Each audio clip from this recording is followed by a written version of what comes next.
Hi everybody, Dough Cookie back. Yes, I'm still here, I'm still alive. And what are we doing today? An old school cookie rant. Yes, just because I'm a bit short on time and I might do a sneaky live later, but I've got some thoughts. Okay, so Chantal is we're calling the way ambulance. She's feeling depressed and she's feeling a bit sad because all of a sudden her reality is tumbling down on her mentals. Who would have thought her health, her eating, and her existing weight would create the perfect storm of, oh, I'm sad and I'm fit and I'm probably close to carking it. Who would have thunked it? All of us. Every single person who would be moaning at her as she eats at least 10,000 calories in a day, sitting on her butt, not going anywhere, not doing anything, concerned about the colour of her skin after she's been outside for only a little bit, doing barely anything, in extreme heat, but still concerning. We all saw it, we all knew it, but Chantal's new out of pitch, flat, out of key tune that she's always singing as part of a cycle, it's back on the play decks. We're hearing it again. Now here's Cookie, a former death fat herself at 322 pounds, is here to tell you the secret, Chantal, of what you need to do. Go see a doctor. Number one, go see a doctor and make sure there's nothing else going on with you, especially with your lungs, especially with your heart, that you're not just going to drop dead because they're both going to just cark it because they've had enough. You need to go see a doctor and get a proper diagnosis. Now, I'm sure your ching rich hubby, who's got the world's most successful business selling knockoff fragrances, can afford to send you to a doctor to get your heart and lungs checked out properly. Maybe get a blood draw, make sure everything's okay there. So I think looking at your diet, you might be missing a few vital nutrients, but that's neither here nor there. We're focusing on heart and lungs today. Get hubby to send you to a proper doctor to get those things checked out. Now, once you're cleared, because the doctor says it's okay, get yourself a treadmill. And I'm not even going to lie, get yourself a treadmill. You are going to have to get one that's going to take a tariff, and I'm not lying when I say this, of 200 kg. Most treadmills either will do 100, 130, 150 or 200. You're at that time now that you need one that's going to take 200 kg. Not that you're going to be doing any running or jogging anytime. You don't need anything with suspension or whatever's. Just something that can take at least 200, just so the engine and the belt can handle your weight. Then what you're going to do is you're going to set yourself a timer. This is what I did. This is what I did after my weight loss surgery. So keep in mind, I had bad back, bad hips, bad knees, and I weighed 322 pounds.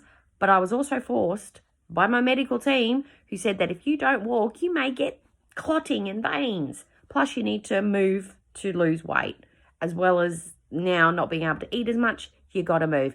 You absolutely have to move. Join the gym and get walking. Okay, so this is what you do. You set yourself a timer and you walk for 1 minute. And then when your next timer goes off for an hour or 2 hours later, however long, you walk again for a minute. And you do that 5 times a day. So you're at least walking 5 minutes. And then maybe the next day, if you're up to it, you can do that again. Or you can up the ante, go for a minute and a half. You just keep adding the time on. The point is not to do all of your exercise in one shot, because you just can't mentally cope with it or physically cope with it, because it feels terrible. It feels awful. But when you do a minute, it's like, minute's nothing. Or I feel really crap, I've got time to recover. And then I can wait 2 hours before I have to feel terrible again. And then you just keep going. And then eventually, once you do the maths, I did the maths. I needed to walk for 80 minutes a day to get 10,000 steps in. That's without doing any other kind of gym work or incidental activity. If I wanted to walk 10,000 steps a day, I had to walk for 80 minutes. So what I did was then broke it up into 4 groups of 20. And I'd walk around my backyard because I had a little bit of agoraphobia. I was scared of walking outside. So until I felt confident to do that, I would walk around my backyard, and I would do that 4 times a day. And then eventually I was doing it 2 times a day, because I do 40 minutes, 2 lots of 40. And then eventually I was just going for one big 80-minute walk. And then I got the confidence after a mental breakdown to be able to walk around my neighborhood. So now I walk back and forth to work. And FYI, I ran home from work yesterday, even with a cold, just because I had the urge. Yes, I did. Well, 3/4 of the way. I had to stop at one point and walk for a minute or two, and then I ran the rest of the way home. Felt like crap. I thought I was going to die, but I was okay. And that's where I'm at now. 2 years later, I'm running home from work, going from somebody who could barely stand up for 10, 15 minutes to do the washing up and being completely overweight. You can transform your life. Being depressed and being overweight and feeling sad and mad and being unfit are not reasons to not do it. They are the exact reasons to do it. They are not the wall in your way. They are your motivation to move. Chantel's not going to get any sympathy from me. She can suck a big bag of dicks. As I've always said, I should put that on my, if I make a flag, that'll be my motto, suck a bag of dicks. But anyway, I digress. If you want to be successful, use the things holding you back as a motivation, not as a reason not to do it. Buy yourself a treadmill that can take up to 200 kilograms, put it in front of your TV, or put it in front of Salah so you can just stand there and look at your handsomest man all day long if you want to. You can watch him game if you want to. Who cares? As long as you're getting on that treadmill after you've been cleared by a doctor, that is your shovel that's going to fill in the hole that you've dug for yourself.